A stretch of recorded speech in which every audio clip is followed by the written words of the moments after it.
Okay, quick review. If you've seen my video, Pendulum Science, you'll see my method for testing these cones and the ORGONITE devices. But to give a quick review, the body, a healthy body, at least one where the ions are active, the ion fields will extend 6 inches beyond the hands, and so I can, with my left hand, reach out within 6 inches of something, and then hold this pendulum up with the other hand, and it will give me either a favorable or non-favorable reading, depending upon whether my body wants or does not want that product or object. What is happening is the macro signal, the ion signal, is coming through the body and down the arm, and it will spiral and cause the synapse to synchronize in either a clockwise or counterclockwise position. Because of this phenomenon, I'm able to, for my left hand, for example, I can put my hand on a child and use the right hand with a pendulum over products in the child's home, and I can actually start detecting for allergens, whether it's something they're eating or some of the products in the home, or the fabric softeners or the air fresheners, the carpeting, or even the shampoos used on the dog, or whether the child is high or low in vitamins and minerals. And just as a note, cheap vitamins oftentimes will not have any ion response because they're worthless. But what happens is the ion signal will transfer through the body, and when testing the fields on the cones and the pyramids, there's a collector field that radiates parallel to the base. This one here goes down about 3 feet and out a long ways. I went out 200 meters with it, and it was still going. And the distributor field that radiates out the top. Now, the collector field and the distributor field are different than the ion fields, because if I put my left hand on this into the collector field, I will get no ion response to it. It does not transfer through the body. To get the ion response to it, I actually have to put the pendulum itself into the field before it will start to move. There's a direct relationship between the fields that come off these things and the synapse. It does not go through the body like a regular ion signal. And it's good to know this, because then I can take on the top of this thing where the distributor field comes out, where it comes out the top of it, I get a very positive reading on it. But by using my other hand, I can set this into it, and I no longer get the reading off the distributor field. I actually get a reading off the content in the distributor field. That would be the minerals or metals, any material that it's picking up and sending into the ribbon that it's distributing. With my left hand, I can weed out the influence of the distributor field and actually get the ion reading of the content in that distributor field, whether it be the anions or whether it be the minerals that this is carrying with it. So this makes it easy to distinguish between a reading that I might be getting with the distributor field, or a reading that I might be getting with the content of the distributor field and what's inside of it. So I can actually, if I don't want to read the distributor field, I use my left hand and hold the pendulum out, and I will find out what's inside of it. And this is helpful too, because the major one of the major purposes for using these things is actually to be able to track that distributor field. It can actually be used for tracking purposes. And a person can then, you have 3 options. You can go and look for the distributor field itself by holding the pendulum into the field. But if a person is not responsive to that, some people have a hard time picking that field up, it's still okay, because you can put your opposite hand searching for the field, and you can actually pick up the anions that are being carried by the distributor field. Or you can place like salt underneath here, and then go looking for the salt that is actually distributing in the distributor field. So a person has 3 options then for tracking these things. One is to put the pendulum directly into the field to track the distributor field, and that's the method that I use. Or a person, if you cannot do that, you can go looking for the content of the field, because it will distribute it, it will carry it in a ribbon, and you can put out your hand and go looking for where those the anions and the minerals and other things might be in the air, so you can follow it that way. Another thing that I wanted to point out, just to reiterate, is that a cone or a pyramid, the dark energy, the stuff that collects and takes life out of you, takes the anions out of you, radiates parallel to the base of this. Now, a lot of people say, well, if you've got an orgonite device, that there is no negative energy involved with it. The orgon will transfer all negative energy into positive energy, but this is absolutely not the case.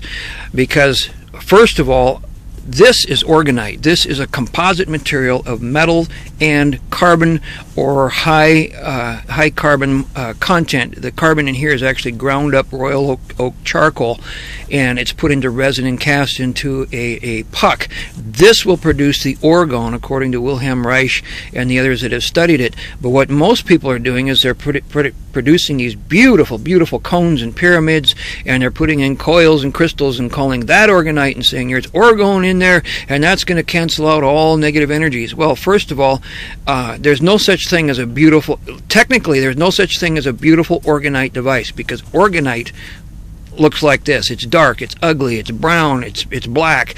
There's no such thing as a pretty orgonite device. If it's clear, if you can see through it, if you can see the content in it, then there's probably very little orgone involved with it. So even the claim that it's going to get rid of all negative energies, first of all, you have to ask the question, is there any orgone in there at all? Well, people will say, well, oh, I threw a coil in there, or I threw a crystal in there, of course there's orgone in there. No. And this is not orgonite. This, they call it a tower buster, but there is no organic material in here. They got the metals in there, but the clear resin is not organic enough to have the effect with the orgone. So this is orgonite. This is where you get the orgone. And so if you want to have something that can even fight against any negative energies, it's got to be something ugly like this. It cannot be the pretty fancy stuff. But anyhow, even if you made a cone or a pyramid out of this pure material, there are still negative energies involved. First of all, let's forget I've already talked enough about the coils and about the cations that come out of these coils. But if you make orgonite, even if it's composite material like this, of carbon or charcoal and metal filings into resins, and put them into this shape, suddenly you have invoked all the powers and the forces and the physics of the OTTRS, OTTRS, the Organic Targeting and Tracking and Restoration System, which means that composite material, or no matter what it is, once you got the cone or the pyramid or something like this, you invoked all the forces that are involved here, and you got the collector field. Now the collector field will draw energy out of you. People say, well, this will cancel all negative energy. Well, not if you're losing it. This is actually like a black hole that's sucking anions out of you and sucking life energy out of you. And so just because you have something that you think is orgonite or orgone, put it on the floor. Keep yourself out of the field. And the other thing is that this thing will, because of the cone, because of the pyramid, you're looking at OTTRS, not orgonite. You're looking at OTTRS, not orgone, I should say. You're wrong way to say it. You may have orgone in there, but you got OTTRS also, and there you got the physics of OTTRS, which means there's a distributor field, and which means in that distributor field it's going to be targeting something. First of all, it's going to be targeting a genetic similarity, and secondly, it's going to be targeting a cation charge. That's its default programming. And if you get targeted by it, it will distribute into you the resins that are in this. So if you don't want resins in your body, then you need to do something about that. And one of the easiest ways, if you've got a beautiful device in your home, don't worry about that. Don't worry about the beautiful device in your home. Make yourself several cones like this, or cones like this of cement, and put them up along furniture, or put them along the wall. Put them so that they're facing in, so that they're on the wall. The reason for this is that they will be targeting anything that may develop a cation charge. If you have a cone and it's on a table and you're sleeping in the collector field, that thing's going to be sucking anions out of you all night long. But if you got cones along the wall or along the furniture, you know, just tuck it up behind a dresser. You know, it'll fit nicely between the dresser and the wall. It just fits right in there. This thing will look, and if you start losing anions, it will start replenishing you while you sleep. So if you have, and I recommend cement, cement, stone, or glass, because then you don't have to worry about the resins that we'll be distributing. But don't freak out if you've got a device that is a beautiful device. Don't freak out. I've already made mention about this, and a lot of people are panicking. I don't know what to do about my device. I don't know if it's good or not. Don't worry about it. Don't freak out.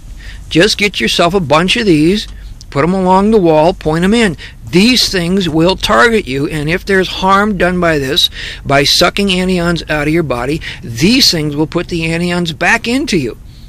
So don't freak out. But I just want to be clear about this, that even if this is made out of the composite material, there is actually harm that can be done, and you need to be aware of it. Don't freak out about it, because there's ways to deal with it. But the harm, one which I already put out in the Orgonite alert, is you don't want to be spraying yourself or the neighbors with cations, and you don't want to be in the collector field of this thing, and you don't want the distributor field to be putting resins into you. So those are the 3 alerts. But if you take cones like this and set them along the wall or you know, above the dressers so that they're pointing in, they will compensate for any cation charge. They will compensate for any loss of anions for pets or you while, you know, if you're in the collector field, and they will compensate for a cation charge that might make this thing target you. So just make yourself a bunch of cones and put them along the walls or on the floor, and you'll have them there for protection. And by the way, this is made out of a little thing like that. Just poured the cement in there, and the cement that I'm using is half Portland cement, half sand.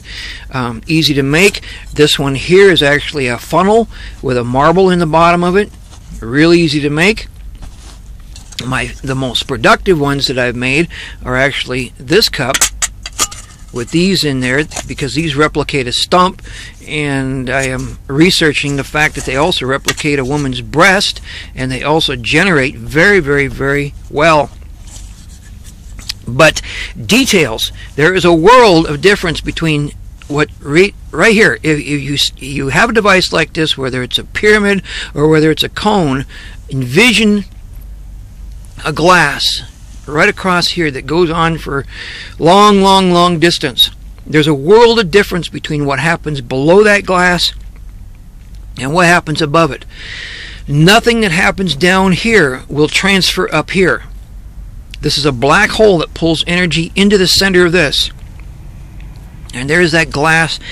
And when the domes form, the domes, which is the backup, because cations are coming out of here, anions are trying to come in here, that dome does not cross that glass. It stops right at the glass. And if you get a backup on this side, it domes to that glass. So there's a world of difference between this and this. And the distributor field, if it targets something, it can only target something that's above that glass. If you take that, whatever it is, and this is kind of a fun thing to do, you have it target something, and then you drop it down below that imaginary glass, the entire unit shuts down.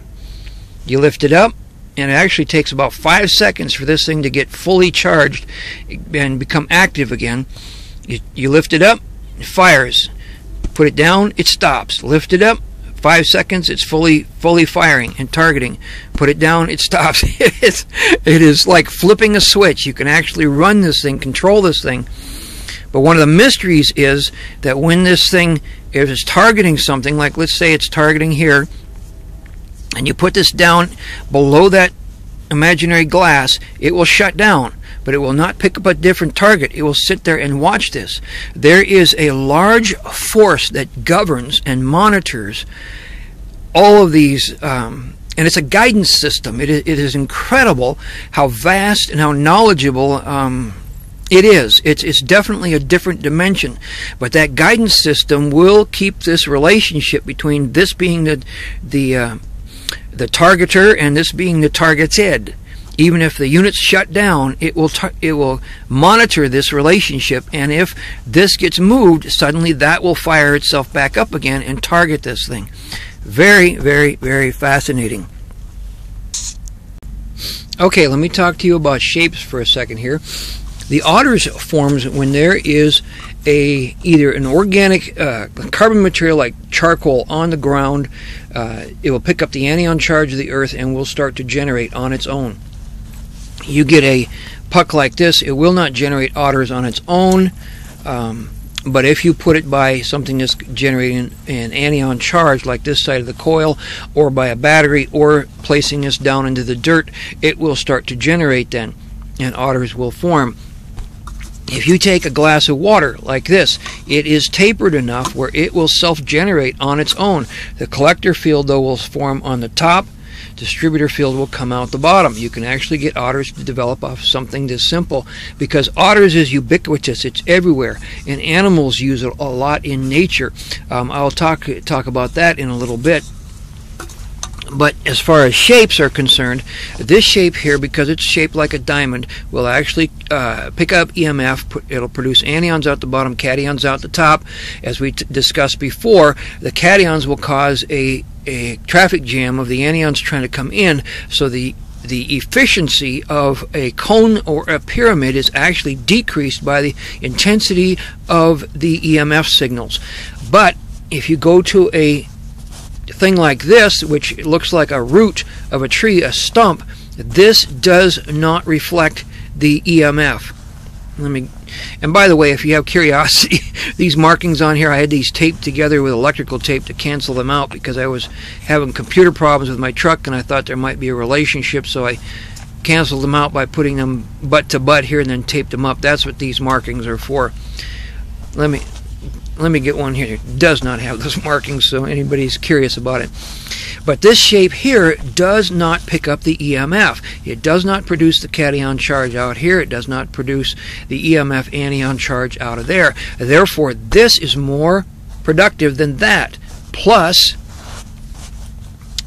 this is the shape, the functional shape of the OTTRS, because this one here, it will start to fire, and oftentimes it will, at this point, will start to dissipate inside of here, and it will actually start targeting out the side. So a lot of this extra material is not necessary. So this is my favorite shape, very easy to make using this cup here, and very, very productive. I do not have the problems with the backup. Now let me talk about the targeting system of these things. Because I'm able to track these using the pendulum, I can track the distributor field and where it's going. Has some really entertaining revelations and discoveries with these things. I had a cone sitting on the table of my house, and let me get something here so it's situated halfway decent. There we go. So this cone was sitting on the table of my house, and I was testing out, looking at the collector fields that are on it, and checking out the distributor fields that were on it. One morning I got up and I went out to the kitchen, and I was standing by the refrigerator, and I was tracking the field, and the field was coming right towards me. I assume maybe because of stress or something, my cations had built up a little bit and it was targeting me. But about a minute before I came out, my wife commented that her back was hurting. So as I'm standing there monitoring this field, she walks past me over to the sink, and this field left me and curved and hit her in the back. It actually turned and was hitting her in the back, and it's like, oh, look at that. Was one of those times where I started laughing like a lunatic. Here it left me and started hitting her, and I tracked it right to the center of her back where the pain was. It picked up the cation charge that was in her and started distributing anions into it to try to heal her up. So this has medical purposes and targeting purposes. And this thing is really, really fascinating, because to talk about parts of this thing, the collector field is down here. So if I want to distribute something, I put it right here. I put this right on top of iron or salt if I want to send iron or salt to somebody. The targeting system on it, the target match, is established right here at the top of this thing, or at the top of the cone. And what I did in order to test this was I told my wife, I said, you know, if you have any dirty laundry that you're going to be throwing out or that I can use, let me know. So she gave me a pair of socks, dirty socks that she was going to throw out. So I put them on top of here, and this thing, because it picked up the genetics of her sweat and stuff in those socks, picked her up as a target match and would target her no matter where she went. Well, she went into town one day, and I thought, oh, this will be interesting. So she drove. It was 1 mile that way and 5 miles that way that she had driven, and I set this in the inside the house, and I was tracking it, and it was going out the window. It was still tracking her 5 miles away. It was still sending anions toward her because of the target match from her dirty socks. I thought, this is really fascinating, that I can actually track her whereabouts from five miles away using this device. Well, I'm sitting here and I am tracking her, and she'd been gone, maybe about an hour, and I'm still watching, once in a while checking, and the field is still going out this direction, in the direction of where she was at. She was to the north of me by about 5 miles, and this was going north. And so I'm thinking, this is really, really fascinating. Next thing I know, the garage door opens up. She's home.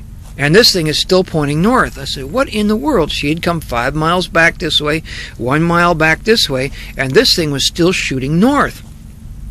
I thought, this is strange. What in the world? So I stayed in the room where I was at, monitoring this thing, and I'm yelling back and forth to her, you know, conversing with her. And it took 10 minutes for this thing for the field to start forming around and then back to where she was at. 10 minutes it was out there. It was almost like it laid out a cord that was over, it had followed her to where she was at, and when she came back this way, the tip of it had followed her. The tip of it was on her, but the rest of this was still strung out, and it took it 10 minutes to wrap it all up and to get a direct shot back at her again. So I'm coming to realize that this thing has a time issue with it. You know, if there's movement and stuff, it takes it a while to figure out where something is at and has a hard time tracking a moving object. Excuse me.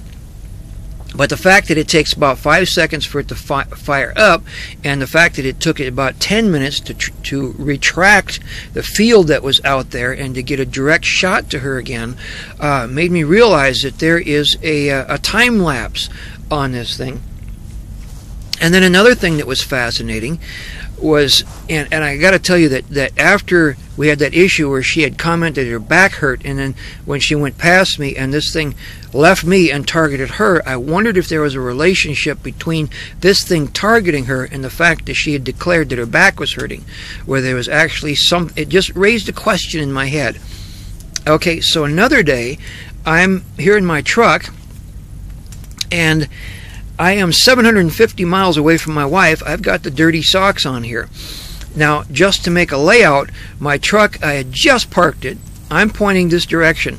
Now, according to my GPS, my wife is at the 4 o'clock position. She's out this way from me, 750 miles out this way at the 4 o'clock. So I set the dirty socks on here, and I checked it, and this thing was firing to the 6 o'clock. I thought, what in the world? And I followed the spray, and here the spray was going up straight back into the sleeper of my truck where I had charcoal. And because the cone I was using, I wasn't using this one, I was using one that was made out of resin and metal and charcoal. It was targeting the charcoal in my sleeper as a target match instead of the dirty socks that were on it as a target match, probably because the charcoal was only 3 feet away and my wife was 750 miles away. So anyhow, this is targeting the charcoal, and I don't know if I said it out loud or in my mind, but I said to myself, or out loud, I said, hey, you're supposed to be looking for my wife. No sooner had I said it than this thing abandoned the charcoal and fired off to the 2 o'clock position. And I thought, 2 o'clock? My wife is at 4 o'clock, but it stood there at 2 o'clock position. And I measured it, and it was about, waited on it, it was about 10 seconds. And then it started forming, and it moved back to the 4 o'clock position. I remembered from the other test that it took it 10 minutes to get its bearings. Well, here it took it about 10-15 seconds to get the bearings from she's not at 2 o'clock, she's at 4 o'clock. And it targeted her then, eventually it targeted her from 750 miles away. It was pointing to her off of a pair of dirty socks. So you can see the possibility of using this for target matching and long distance tracking. Let's say that you have a child who's lost in the woods. You can take the child's clothing, like a dirty sock, like a diaper, like something that they sweat on, a blankie or something, or a pillow that has their DNA on it, hold it over this and set it on the ground, and this thing will, from a long distance, find out where that child is. Now, you might have an issue where it might be pointing back to the house, where there might be a lot of the child's DNA. In that case, you can actually tip this away from the house, and what it will do is it will put the house into the collector field. Remember the imaginary glass that goes out the base of these things. It will not target anything in or below that base. So you can actually lift this up so it's not targeting the house anymore, and then it will go looking for a genetic match somewhere else. And so something like this can actually be used for targeting and finding people, lost children, or somebody that's even in the military and missing in action, or POW. This can be used. A dirty pair of socks, a toothbrush, some hair out of their comb, a bunch of things like that can be used for targeting people at long distances. Also, I discovered, for targeting purposes, that the hand, if you look at the shape of this, nothing too spectacular about it, it's basically a point, but the hand, being an organic material, having this point to it, will generate the field off the tip of it. The collector field forms off the fingers like this, but if you point the hand either that way or this way, it will go looking for a genetic match. And so you can actually, let's say that you are the mother or the father of the child. You yourself are a genetic match or a similarity, because that child is yours. You can actually take one hand and put it out like this. Actually, if you tuck it in by your side, you'll get the distance with it. And if you want, you can put some of the clothing from the child in your hand, and then you can hold the pendulum out here and track where that pendulum is tracking the field. The field will actually radiate out from your fingers, and we'll start looking for a genetic match. So you can see why studying this thing, oftentimes I'm thinking, man, I'm losing this. This is impossible. 750 miles away and I'm tracking somebody. So the possibilities of using this for good and harm are pretty astounding if a person wants to develop it. But this brings up the next issue. Remember, I said that there were two default programs. Default meaning if there's no other influence on them, this will go looking for a genetic similarity, a target match, or it will go looking for a cation charge. And as I discovered in my truck, this thing is also influenced more than anything else. It's influenced by the mind. When I said, when this was pointing at 6 o'clock, I said, hey, you're supposed to be looking for my wife. It immediately abandoned the charcoal and went looking for the genetic similarity to the socks. It went looking for my wife and found her 750 miles away. This made me curious. So I took 2 pieces of charcoal. And remember that there was a charcoal cone that I was using for this. And so it was targeting one. And I asked it, I said, would you please target the other one? And the field moved to the other piece of charcoal. I said, would you please target the first one? And it moved back to the other piece of charcoal. And I thought, this is really strange. And then I had some other things on my sleeper. I had several other objects. One was my hat. And I said, would you hit my hat? And it left the charcoal and hit my hat. And I thought, this is and no matter what I asked it to hit, it would hit it. And I thought, this is crazy. This thing is being controlled by my request. Okay, here's another thing where you're starting to think, am I losing it? Do I really see this? Or am I just going crazy? And then I started testing whether it was verbal or mental. So instead of asking it, first I asked it, and then I tried by ordering it, and it would respond if I ordered it. And then I thought, well, let's not say anything. Let's just think it. So I thought, hit the other charcoal, and it hit the other charcoal. I thought, hit that one, and it hit that one. It was responding to my thoughts. And I didn't have to ask it. I didn't have to command it. I was just saying, hit the charcoal. Well, I guess that is a command. But it was responding to my thoughts. And the default program is genetic similarity and cation charge. But if you use your mind to direct the thing, it will abandon the default program to hit what you need to hit.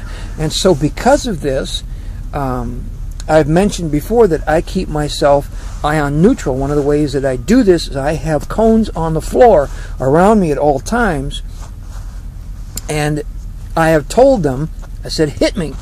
So if I am in any way get a cation charge building up, this thing will activate and will hit me. So this is really fascinating. It can be controlled by the mind. Of course, that brings up a ton of more questions. So I actually used a cone because it would sit flatter better. I took a cone and I made, let's see if I have them here. And I bent up twistums. Let's see if I've got the other one. Talk about being ill-prepared. I don't see it here for now. What I originally did was I had two twistums. I bent one for a Y and one for a no, and I started asking this thing questions because I wanted to find out if it was intelligent. And eventually I just abandoned the twistums and I went to paper clips and established the fact that this one is yes and this one is no. And I started asking this thing questions, and it was answering my questions, yes and no questions. I thought, okay, we're really opening a can of worms now. And I was told by some of my Christian friends this must be demonic. And I thought, no, I'm not convinced about that being demonic yet. Because I remember even in the scriptures they used the unum and thunum for casting lots and figuring out, answers from God. And so I thought, well, let's see what this thing does. And so I was asking it questions, and I just grilled it. I just kept going through question, and I would be driving down the road and I'd think of a question to ask it, and so I'd stop at a rest area and then ask it the question. I just put it through a myriad of tests, but the field would change as far as a yes or a no was concerned. And it almost acted as if I was talking to somebody else. And this went on for several weeks as I was testing this thing, and I finally got to where I said, you know what, I'm not convinced here at all, because I was getting some frustrating and contradictory answers to some of my questions. So I asked my wife particularly, give me a question that I don't know anything about, because I am dubious about the origins of this. And so she said, well, I just went shopping and I bought a coat. She said, ask it if the coat was beige. Now, if this thing was directed by God, God would know what she bought. And if it was directed by the devil would know what she bought. I remember back from when I was young, Flip Wilson had his famous line from Geraldine, that female that he would impersonate. And she would always say, "The devil made me buy the dress." And I kind of believe that the devil is oftentimes tempting and influencing women in a lot of their shopping. So I assumed that God would know what color the dress was, the devil would know what color the dress was. But I asked the cone if the color was beige, and it didn't answer. Now, it has done this before when I asked it a question that was like dumb. It would just sit there and not answer me at all. And it did not answer. And so I reasoned with it. I mean, what else am I going to do? I said, look, I need to find out whether you're from God or whether you're from the devil or what you are. So I need you to at least take a shot at it, to answer me yes or no. Was the coat beige? And it answered yes, the coat was beige. I asked my wife, was the coat beige? She says, no, it was black. And so I started to realize that the cone was running off of my database, that the cone was tapping into something subconscious inside of me. The answers I was getting, I was not getting them from somewhere else. I was getting them from somewhere deep down inside of myself, which is really, really fascinating, because I thought, what part of me is this? What part of me is this? And it just put that question on the shelf as far as what was directing this.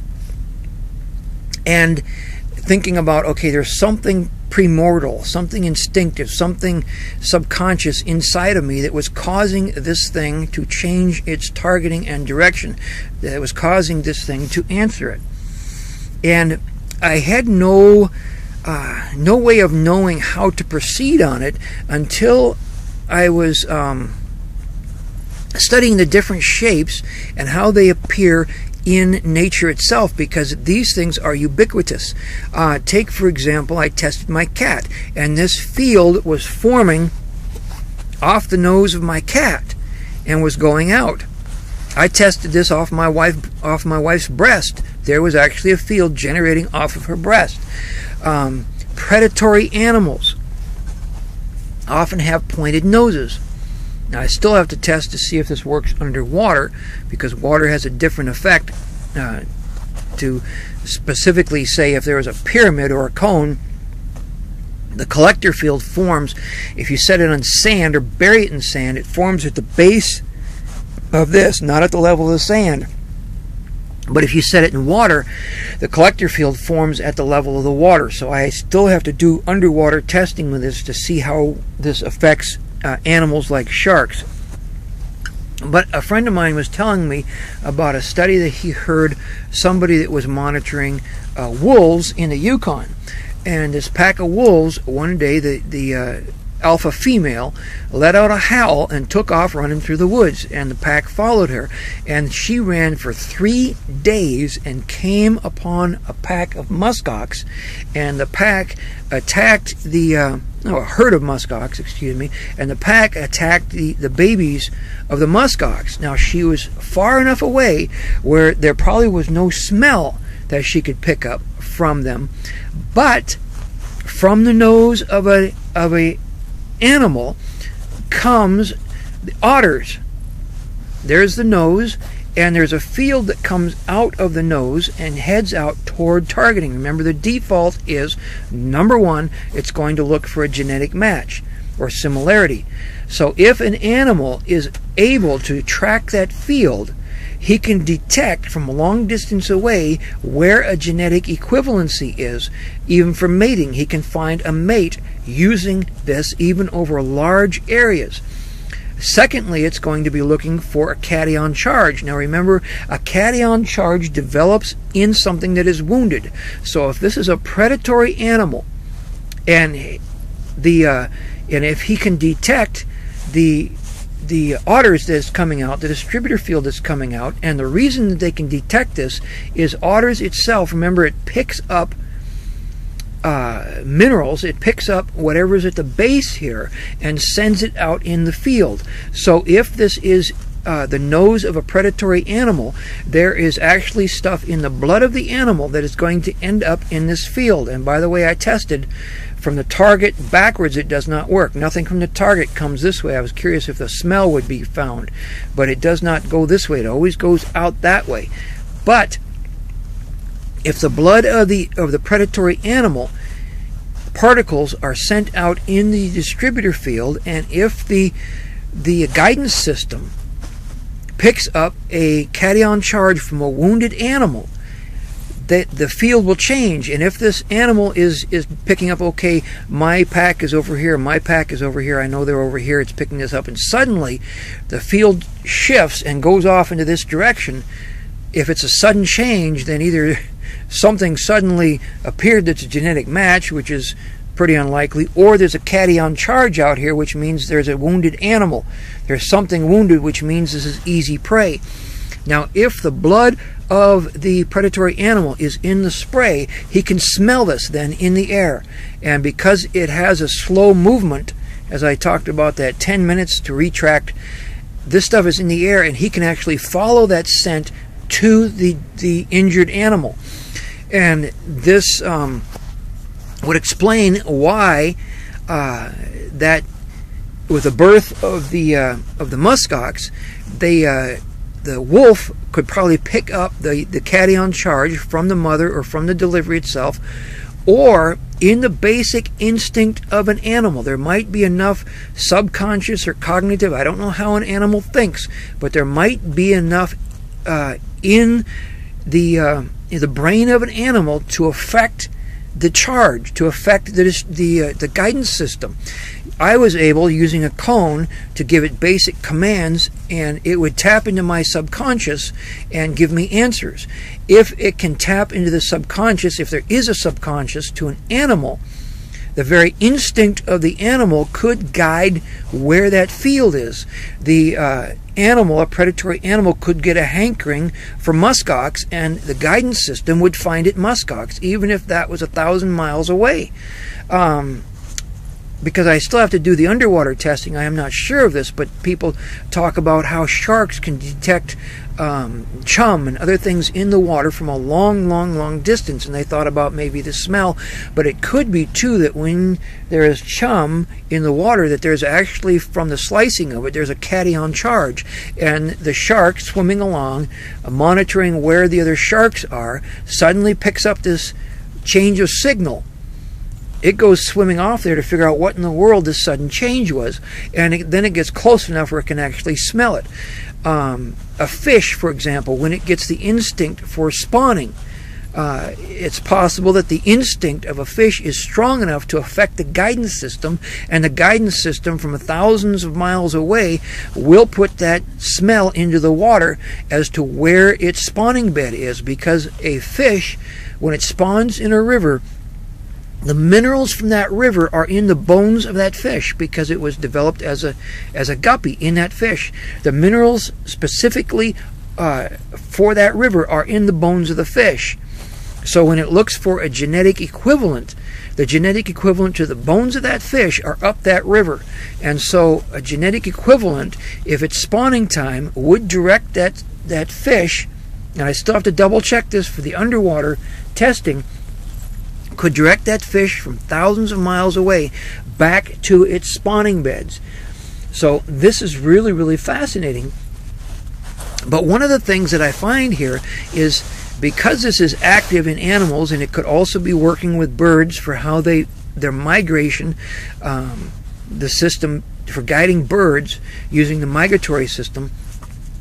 You think of animals that know how to follow the charge, that know how to follow this. I think about humans. You know, there is absolutely no reason that a woman whose child is lost in the woods cannot incorporate this into finding that child. And there are questions as to the intensity of the instinctive reaction of the animal or the person. If a mother puts out her hand like this, there's going to be a genetic equivalent field that's going to go out, and if she orders that field, find my son, that will strengthen the direction that this thing is going to go. And it's possible that the closer and stronger instinctive drive that the person who is directing the field, the stronger the instinct, the more accurate and long distance this thing is going to travel. So it's possible, if you've got a missing child, you can take a cone like this or a cone like this, put something of a genetic match on it, and then have it might improve it if you have the mother either hold the object or tell her to command this with her mind or her words, command this thing with all the instinct of a mother bear, command this thing to find the son, to find the missing person. And then a person can just track the the charge to see where in the world this thing is going. Okay, so we've discussed the possibility of using these things for tracking. And tracking persons or objects persons or substances has unlimited possibilities in the military and law enforcement, and you can use your imagination as to how that would apply. But the possibilities and the opportunities for such development are so vast that I'm just going to this is one of the reasons I'm showing my methods and my findings, is so that other people can pick up and go where I cannot go. I can't follow all the possibilities of applying this technology to this discovery. If there's a child that's lost, I actually volunteered my services to a family who had a child that was missing, and I volunteered the services, and before I could actually go trying it out to see how well it would work, his body was found in the woods. And so I never got an opportunity. A friend of mine said, well, hey, if you haven't developed this yet, it might not work. And I said, yeah, the worst thing that could happen is I could look like a fool. The best thing that could happen is we could find the child. And so if I have to weigh the possibility of possibly finding a child or possibly looking like an idiot, I'd take the chance of looking like an idiot if we could find the child. So this is one of the things that I'm developing personally, is finding missing persons. If you have an interest in military affairs or want to develop it so you can be a contractor with the military for finding IED material, weapons caches, persons of interest, the list goes on and on and on. Or for the military, thinking of border patrol, or finding drugs, or finding missing persons or persons of interest, or high-value targets.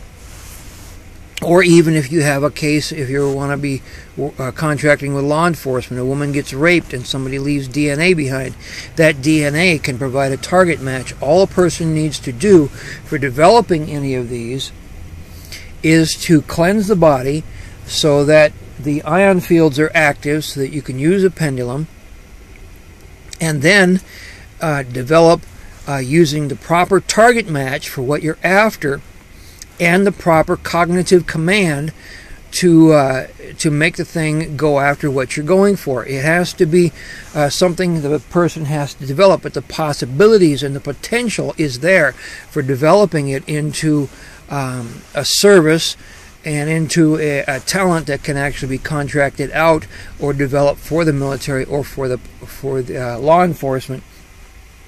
The other thing that I am using this for and testing it out is for, and I want to mention here real quick, shapes. I'm going for the most powerful shape, which so far is this.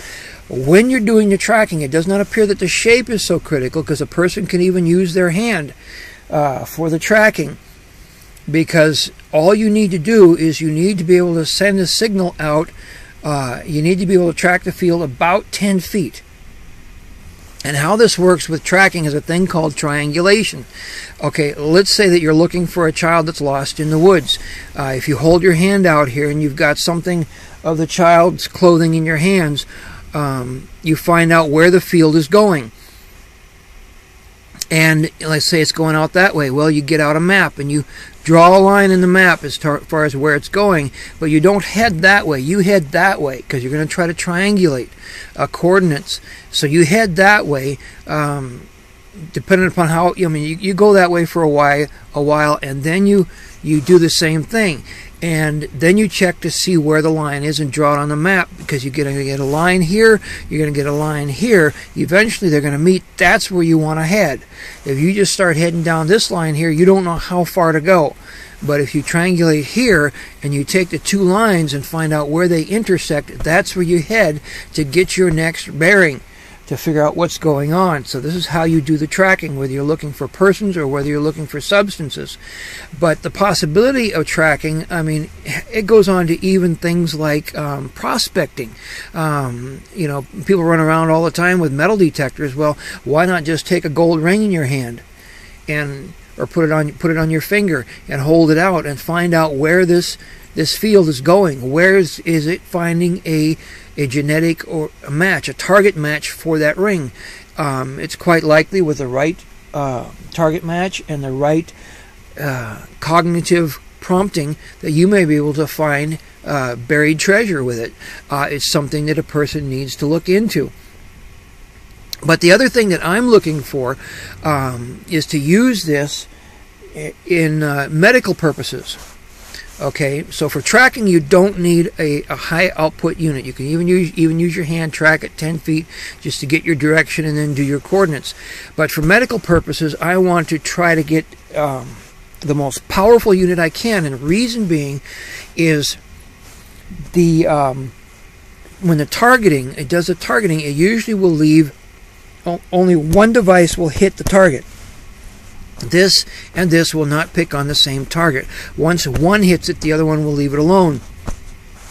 But let's say, for example, a friend of mine just recently died of cancer. He was just swollen up inside, cancer all over his body. Cancer will develop a cation charge. Cancer is also pH sensitive. It does not like alkalinity.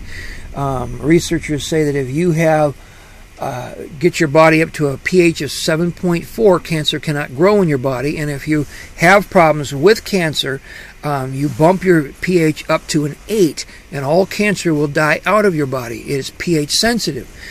But let's say that this is my friend who's dying of cancer. He's got it all over in his body. And it also has a cation charge to it.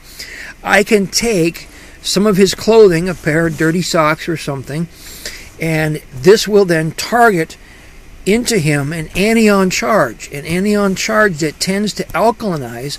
Plus, I can take a strong alkaline substance such as sodium hydroxide or potassium hydroxide, put it in a plastic bag, put it under this, and try to get the most powerful cone that I can, and with his genetic match on it. And what's going to happen is this thing is going to target him. It's going to target wherever in his body has the strongest cation charge, and it's going to carry the potassium hydroxide, which has a pH of about 13. It's going to carry the potassium hydroxide into the tumor, into the place that is hurting, where it's needing it. So not only for fighting cancer does a person have to do like the Gerson therapy and flush with fresh alkaline fruits and vegetables, freshly ground, so you get the anion charge and the enzymes and the alkalinity from them. Also the coffee enemas that they do, that's a really good method for curing cancer, but also to inject, because they found they can actually cure cancer with baking soda. Just by injecting pharmaceutical grade baking soda into a tumor, you can kill it.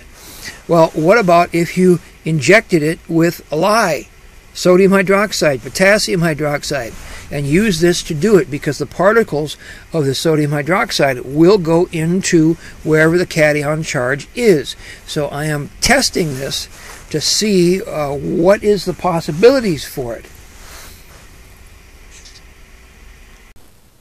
This is a cone that I have set up for my wife. She has a habit with her health problems to be low in iron, and so what you see in there is iron powder that is from a local car parts store where they turn rotors and they throw this stuff away by the buckets.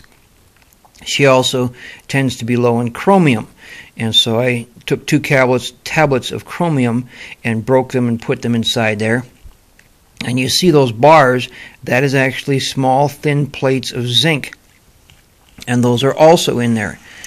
And because they're at the base, the ions and atoms of those minerals and metals are actually driven up through this. And then I take this, and this is simply a handkerchief that I had her wipe all over herself to get her DNA on it. And it's up the upper part of the cone that the target match is made. And so this will, the collector fields will collect anions in the bottom. They will also collect in the metals, radiate them out the top, and with the handkerchief on here, it picks up her DNA and targets her with the metals. I originally had set this downstairs, and we had slid it under a desk that had a drawer in it for a file, like a filing cabinet drawer, and it was under it. And I wanted to double check to see if the iron was actually being radiated from it, and I opened up the file cabinet drawer and ion tested the files, and where this had been spraying up into the filing cabinet, that paper, you couldn't see it, but you could detect it with the ion indicators, had iron in it. And when it was moved away, the paper that was not in the ribbon that was coming out of here, that did not have it in it. So that way I knew for sure that this was actually transferring the metals down the anion row, or the anion field that it was sending. So now I have moved this actually into the bedroom, stuffed it in a corner, and I could put a shirt of hers, preferably something that's been used and hasn't been washed yet, still has her DNA on it. We can cover that with it. And then this thing will, as she sleeps, will send iron, zinc, and chromium into her. So we are actually using this cone for medical purposes. The next thing I want to discuss here is the possibility that the Great Pyramid of Giza, I've seen reports on it that it was actually, people speculate that it was an electrical device, that it had more functionality than it did anything ceremonial. And by looking at it and by studying the forces and fields that we have been talking about, the OTTRS, this structure of the Great Pyramid of Giza would be OTTRS' wet dream. I mean, the thing is so large and so powerful. The fields that would develop in there would be incredibly strong. And as I was looking at this, trying to apply the how the effects of OTTRS work, this thing looks like it could have been designed specifically for incorporating the forces of OTTRS. Because remember, at OTTRS, the collector field forms the bottom. Well, underneath the pyramid, the collector field will form at the base of the pyramid. There is a subterranean chamber down here. So not only would this thing collect anions, and not only would it collect moist anions from the sand and from the water, because there was a causeway, a water causeway heading to the pyramid. So this could actually suck up the anions and suck up the moisture from the causeway and distribute it to wherever they wanted. But they could also put whatever they wanted into this chamber here, and it would get distributed in the field. I mean, if they wanted to put sulfur in here and aim this thing at the lighthouse in Alexandria, that sulfur would end up on that lighthouse, and possibly could be the reason that that thing burned day and night without ever going out. Somebody would just have to keep supplying this with the sulfur, and it's possible that whatever they wanted to supply here, because of the hazards of actually descending into this chamber, because the negative forces that are going to be there drawing life out of things, that they could actually just pour a water-based solution down into here, and it would be sucked up and distributed. Because there are harmful energies in a pyramid. There are people who have taken tours of pyramids and gotten very, very ill in certain parts of the pyramid, and it could be because OTTRS, depending upon where they were going, they could have stepped into the fields that is present. The collector field could have been sucking anions out of them, or they might have gotten further into it where the anions are traveling so fast it could actually cause a disorientation and a lot of other health effects. But if we superimpose a cone like this, and this is actually the shape that OTTRS prefers and tries to induce into any shape, this is what it looks for, and this is how it acts. You can see what we would get here. Here would be the collector field, that it would suck stuff up. In here would be the anions would be coming up through here, and the force of the anions going through here might cause chemical reactions to where they could actually cause other things to affect, because I believe that this was a multi-energy system that they were using here. Some people thought it might be acoustic. Some people thought it might be electrons. I think it's a combination of many, many different forces that are happening here, and it could all be fueled by the OTTRS, the collector field coming in, and it's consolidating right here, so you've got a strong anion field going through here. And this is the thing here that was really fascinating to me. One thing that they note about the this pyramid is it's not like a burial chamber. There is no paintings on the walls. There is no paintings. It looks like it was utilitarian. And I was thinking, the fascinating thing about it, paints would cause a target match. It is possible the reason they did not put painting in this thing was this was actually incorporating the OTTRS fields. Now, on a cone, the target match is established in this area here. How fascinating it is that they have this chamber, this hallway that goes here, and my angle's a little bit off. It's a little less steep than this, but there's no painting on it, but they said that there are recesses in the walls here. And this is the area where the target match would be established with the OTTRS forces. And there was also what they call the sarcophagus up here, but the thing is not shaped like a sarcophagus. It's not the right shape. And I was just speculating, if this was used for the target match along here, that sarcophagus might not ever have held a dead king. That may have held the contents for the targeting. It's possible with the material that they made it of, that once they put the lid on it, it was no longer influential as a target match. It's possible that either in a tight consolidation or the stone that is around it, that eliminated it as the possibility.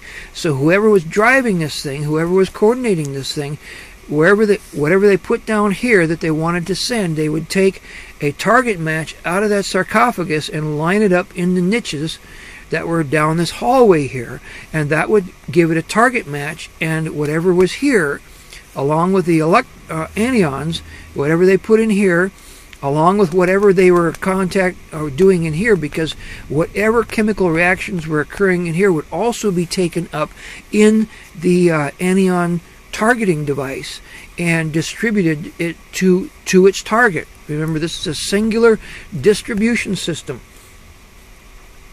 But you could take, let's say that the Egyptian soldiers were going off to march into combat. There are a lot of people who sell anion devices that you put on to give you strength. Well, if every one of those soldiers, before they left, spit into a jar, and that jar was placed in here, so that they went out marching and they took the jar and just set it in here, in this area, it would pick that up as a target match, and that corporate genetic match of those soldiers, it would then start sending the moisture from the Nile River. It would be sending whatever was in here, and it's very, very fascinating that when this was first discovered, they found about 1.5 to 2 inches of salt in here. So it is possible either the Nile flooded and got the salt in there, or they placed the salt in there, possibly to be sending electrolytes to the soldiers.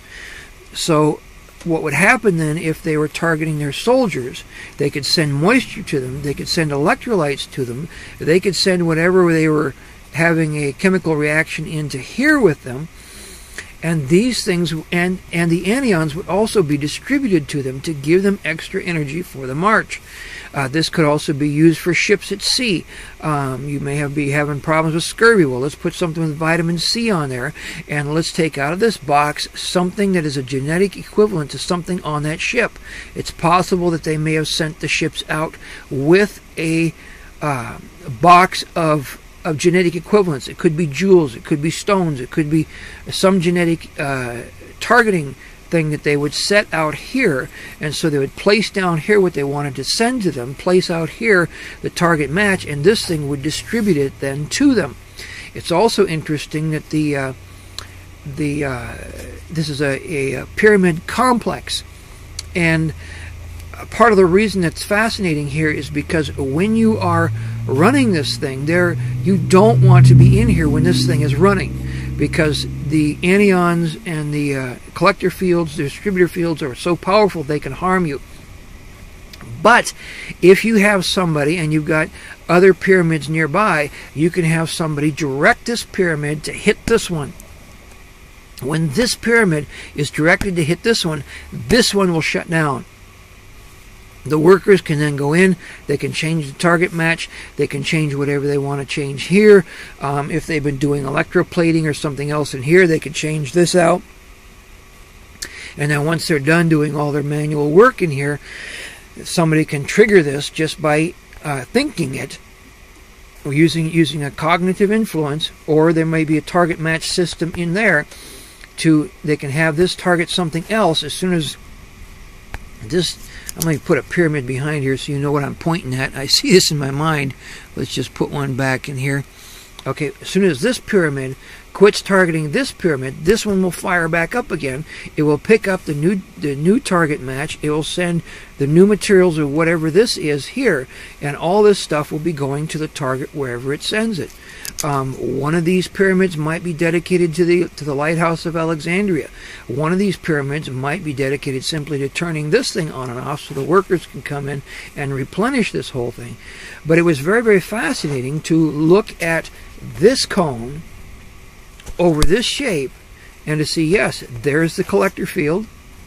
There's whatever it would be sucking out of it. Here's where you would get the anion fields going in and possibly electroplating or chemical reactions. It might actually act like a microwave in there, depending upon how much is occurring. And here is where you would have the sarcophagus, which would actually be a chamber for the genetic matches that would be lined up in the niches down this hallway here, where the genetic matches would be picked up and this thing would do its targeting. Now, this just looks like this was what it was set up for, but of course we also will incorporate other possibilities of other energies, especially when we look at the compression chambers that is over the king's chamber here, and some of the ventilation systems here that could be incorporated in their religious beliefs about the Orion belt and the different constellations. So this could be a mixture of religious beliefs and functionality as a powerhouse.